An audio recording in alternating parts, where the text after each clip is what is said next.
So, after years of adventure travel, I finally got robbed.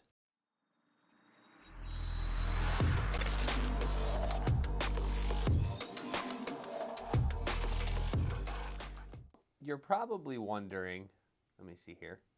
There we go. You're probably wondering what happened, and I'm going to get into all of that. But before we get into all that, I got to thank the sponsor of today's video because I need to buy all my stuff again. And that is Adventure Rig Shop. AdventureRigShop.com is where you can find everything that I had on my Lexus GX 460 before it got robbed. I'm just kidding. It wasn't that bad. It was pretty bad, though. And the link is in the description for Adventure Rig Shop. If you guys go and purchase anything from there, use the code NOMAD at checkout so you can save yourself 5%. Okay, so listen, I didn't even want to talk about this. I just didn't want to bring it up. I'm not asking for sympathy because there's two things I think of here. I have traveled hundreds of thousands of miles over many, many years in many different vehicles across the country, and I've never been robbed. So it was only a matter of time before something happened. And like I said, I don't want sympathy. This is not like a clickbait.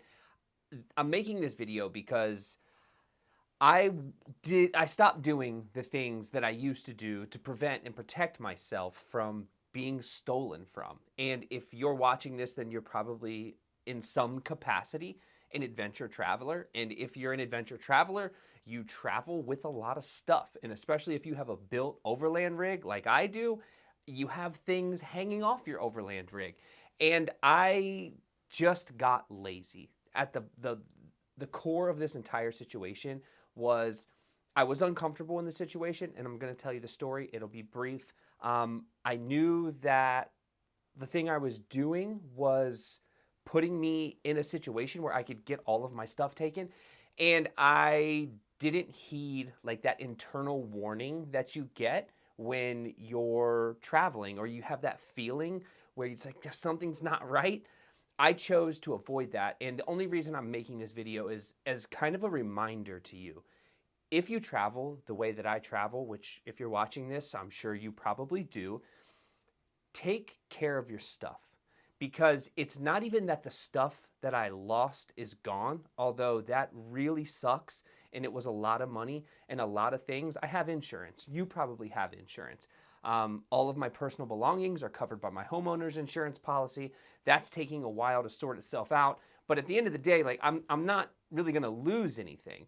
But it's that like that feeling of being violated.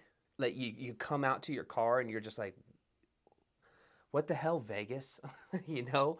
And I say Vegas because that's where I was. So very quickly, my buddy Ben and myself, we went on a climbing trip to the Red Rocks in Nevada, which is just outside of Vegas. We spent four nights and 3 days. Those 3 days were spent climbing in the Red Rocks, some of the most epic, awesome rock climbing in the whole entire United States. If you're a rock climber, then you've probably heard of the Red Rocks, and if you've never been, I would highly encourage you to go. It's all sandstone, it's super grippy, thousands of routes in a really small condensed area. We had a blast. We climbed Armatron, which is the 750-foot multi-pitch route that's just a classic Red Rocks route. And we had a lot of fun. I mean, we climbed all over the place. We hiked hard. We had long approaches. We froze our butts off overnight because it was so cold in the mountains. It was getting down into the low 30s, high 20s at night. And we were camping in our tents. It was just like an old school trip. You know, there was nothing fancy about it. We just went out there and we camped and we had so much fun. At the end of that trip, we had a really long day and we had suffered for 3 nights in the mountains, like sleeping really cold. And we were going out to dinner kind of to wrap up our whole trip. And I was just like, listen, dude, I'm done. Let's just go stay in a hotel. We'll get a shower. We hadn't had a shower in 3 days. We don't have to be cold. We climbed, we came, we saw, we conquered. Let's get out of here. Okay? Very simple. That's how I looked at it. And I called and got a reservation at my favorite hotel of all time. And it's not really my favorite hotel of all time, but if you travel a lot, the Holiday Inn Express is just so clutch. we always just stop off at Holiday Inn Expresses. Generally, it's inexpensive. Generally, they're clean. Generally, it's safe. There's a lot of reasons why, but there was one of three, and I picked this one, and it was on Rainbow Avenue in Las Vegas, just outside of Las Vegas. And when I pulled up there, I knew something was off. And that's probably not true. I felt weird about where I had to leave my vehicle. We had gotten in kind of late because we chose to have dinner before we made the trek over to the hotel. So when we got in late, there's no parking spots. It kind of left me with only two options. Either park my truck in front of the hotel, right in front of the doors, which I don't think they would have allowed me to do, or park my truck kind of on the outskirts of the hotel parking lot. And there was kind of like a through road that went through. It didn't go to another street, but it went to like more businesses. And I pulled I parked nose in, and my driver's side was facing that like kind of through street. And I was just like, man, this is such, excuse my language, a shitty place to park. This is so bad. And I didn't say anything about it. I was just thinking it like, man, this really sucks. I should not be parking here. But then I was tired, and I was being lazy, which is what really cost me the most. So I parked there. We went inside.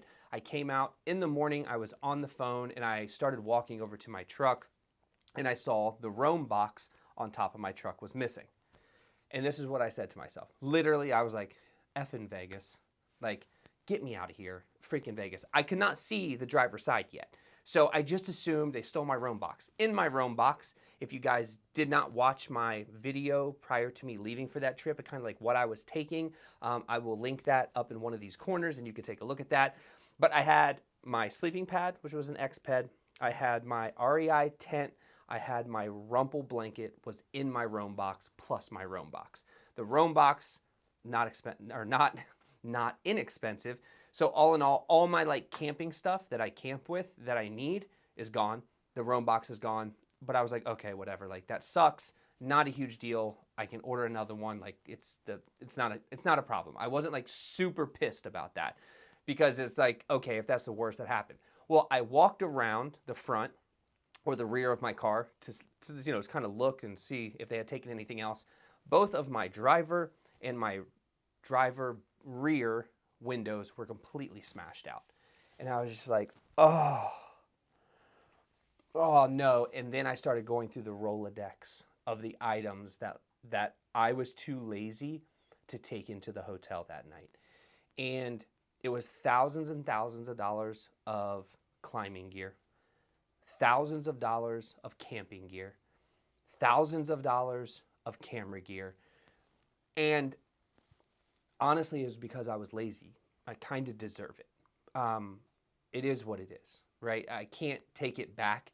But what I want to impress upon you is if you travel a lot, and if you get that hunch and you always have a lot of expensive stuff inside your rig, don't be lazy like me and just leave it sitting there. Take the extra time to gather all of your belongings before you go into a hotel at night, and probably put a lock on your Roam box. I've had 5 different Roam boxes on 4 different vehicles, never locked them a single time. Traveled all over the United States. Obviously, if you're an overlander or you have a built rig, your car is a target. And I know that. It's just part of the game. You build your rig, and anybody who knows, especially in the West, out east, on the east coast of the country, I don't think it's as bad because it's not as prevalent. You maybe see 1 or 2 overland rigs or built rigs a day, driving through the cities of wherever you may live on the East Coast. But on the West Coast, you see 40 a day. They're everywhere. And people on the West Coast know the value of the items that you have attached to your vehicle. So just think about what you have inside your car and think about how important it may or may not be to you. Camera equipment for me, it's a way to earn money. It's a way to to create new things, and I do it a lot. So to have to kind of start over with that really, really sucks. This is not a sympathy video. I don't need I'm not trying to get subscribers or get donations. That's not what this is about. I carry insurance for a reason, but it's more, I just want you guys to be mindful and think about where you are. Think about the things that you have, even if they're not irreplaceable. Having to clean up all the glass out of your smashed out windows and drive 7 hours from Las Vegas to Tucson, Arizona with 2 windows blown out was probably one of the worst parts, because I felt like I was in a wind tunnel for 7 straight hours. Luckily, it's the desert Southwest and it doesn't rain very often, so it wasn't too bad, but it was really, really windy. There was a wind advisory that day, so I just got hit in the side of the face with wind for 7 hours. It was brutal, but like I said, this is just a reminder video. Lock your stuff up. Take your stuff inside the hotel. Don't leave your stuff easily accessible. People know what your stuff is worth. You probably don't realize how much stuff you have in your car. I'm still, to this day, it's been about 2 weeks now, and I didn't want to make this video. I didn't post about it on Instagram. I'm honestly kind of embarrassed that I was stupid enough not to do the thing that I knew I needed to do, or I should have done, and all of this would have been avoidable. Yes, I would have had blasted out windows. Yes, I would have had to clean up glass and drive 7 hours with no windows, but I would have had all my stuff, and I wouldn't have to make an insurance claim, and I wouldn't have to call in a police report, and I wouldn't have to deal with a homeowner's insurance policy that doesn't want to pay me what my stuff is worth. Like, I wouldn't have to deal with that. And it's a first world problem to have insurance and to be able to get all of your stuff back, but I could have prevented all of it had I just not been lazy. And that's what I'm trying to tell you. Just don't be lazy. Just don't be an idiot. Just don't be lazy, and your stuff won't get stolen. Put locks on your own boxes. If you have anything on top of your roof, lock it up. I will definitely take a different approach the next time I travel, and I'm going to be traveling here really soon, and I'm trying to regather all of my stuff as quickly as I possibly can and trying to get back on the road so I can go do the things that I like to do, and I will be taking a much different approach this time. So, yeah, I didn't want to do this. I'm embarrassed. I'm an idiot. You know what to do.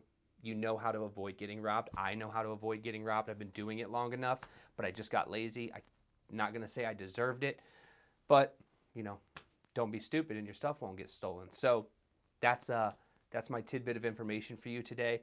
I'm sorry the video wasn't something different, but I figured I would share with the people that watch the videos how to avoid getting jacked. I'll see you on the next one.